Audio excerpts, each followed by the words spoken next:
I thought I knew what marriage meant. 5 years with Diane taught me I was building a life with someone who already belonged to someone else. Her family was not just close, they were consuming, and I learned that the hard way when they forced her to choose between them and me. She made her choice. So did I. Before I tell you how one conversation destroyed a 5-year marriage and rebuilt my entire life, let me know where you are watching from in the comments below. Hit that like button and subscribe, because what happened next proved that sometimes the strongest move is knowing when to walk away. Now let me take you back to where it all started. I met Diane at a small coffee shop in Portland, Oregon, on a rainy Tuesday morning. The kind of rain that makes everything smell like earth and possibility.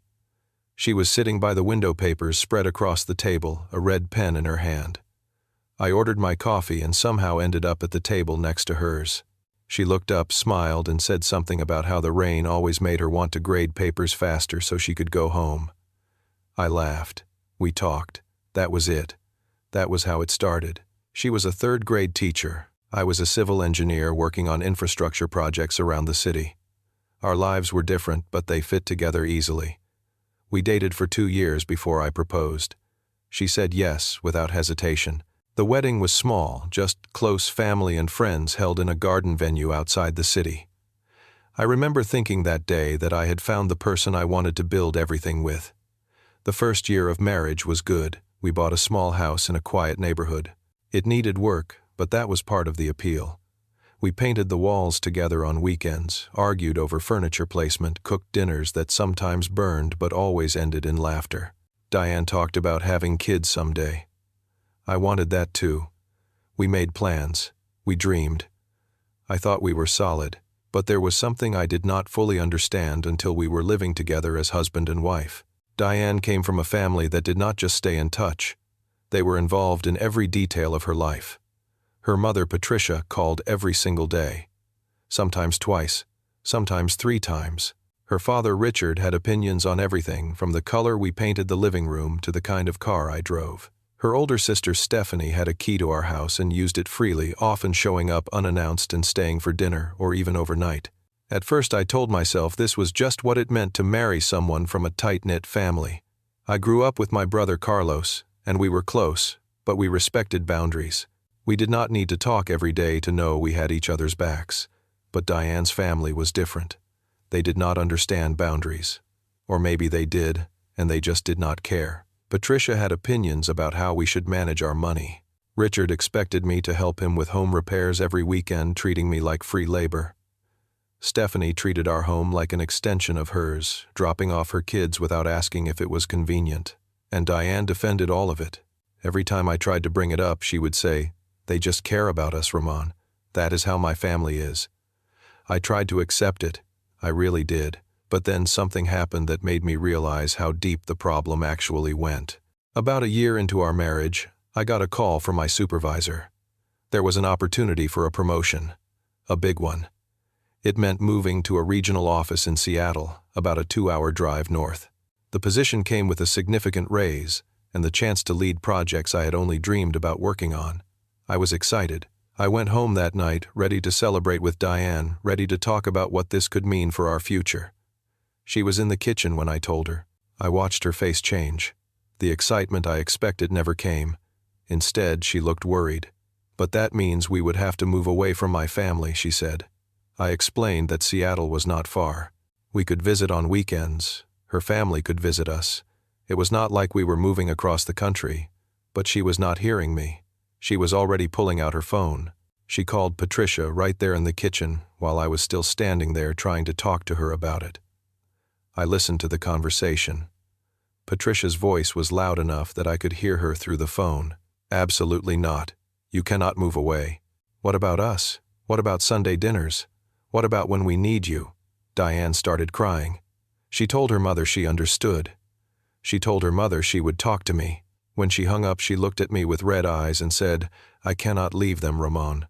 Please do not make me choose." I was stunned. I was not making her choose. I was asking her to take a step forward with me, her husband. But in her mind, moving 2 hours away was the same as abandoning her family. We argued that night. I said things I wish I had said more calmly. She cried. In the end, I withdrew my name from consideration for the promotion. I told my supervisor I had family reasons for staying in Portland. He understood, but I could see the disappointment in his eyes. That opportunity went to someone else. That night I lay awake in bed next to Diane, staring at the ceiling. A seed of doubt had been planted. I told myself it was just one opportunity. There would be others. But deep down I knew something had shifted. I just did not know how much worse it would get. The next 6 months showed me exactly how enmeshed Diane was with her family. Patricia started commenting on how we spent money. She told Diane that putting money into retirement funds was too risky, that we should keep everything in a basic savings account. When I bought a new truck for work because my old one was breaking down constantly, Patricia actually asked to see our bank statements. She told Diane I was being irresponsible. Diane did not defend me. She just nodded and said she would talk to me about it. Richard started showing up every Saturday morning with a list of things he needed help with at his house. Fix the fence, clean the gutters, replace a door hinge. At first I thought this was his way of bonding with me, of building a father-in-law and son-in-law relationship, so I went along with it. But it became a pattern. Every single weekend, there was something.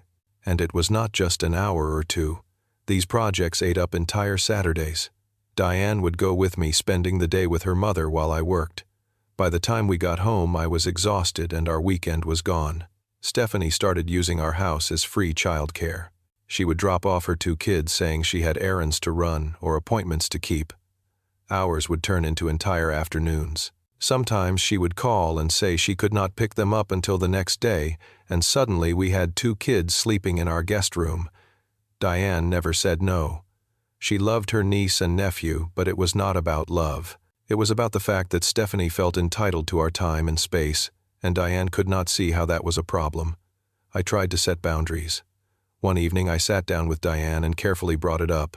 I did not attack her family. I did not call them names. I simply said we needed some limits. Can we ask your mom to call maybe a few times a week instead of every day? Can we ask Stephanie to check with us before dropping the kids off? Can we skip some of the family dinners so we have time just for us? Diane's face went hard. They are my family, Ramon. I cannot just shut them out. I am not asking you to shut them out, I said. I am asking for boundaries. We are married. We need our own space. You knew my family was close when you married me. Close is one thing, I said. This is something else. She did not want to hear it. The conversation ended with silence, the kind that feels heavy and cold. I realized then that Diane did not see the difference between being close to your family and being controlled by them. To her, they were the same thing, and I was the problem for wanting anything different. But the worst was yet to come. A few months after that conversation, Diane and I had been talking about starting a family. We both wanted kids. We had agreed we would start trying sometime that year. I was excited about it. The idea of being a father, of building a family with Diane, felt like the next natural step. One night at a family dinner, I mentioned it casually to Patricia, just a passing comment about how we were hoping to have kids soon. I thought it was a normal thing to share. Patricia smiled at the time, but I could see the wheels turning in her head. A week later, Diane got a phone call from her mother. I was in the other room, but I could hear the conversation. Patricia and Richard had been talking, she said. They had concerns. They did not think Diane and I were financially ready for children.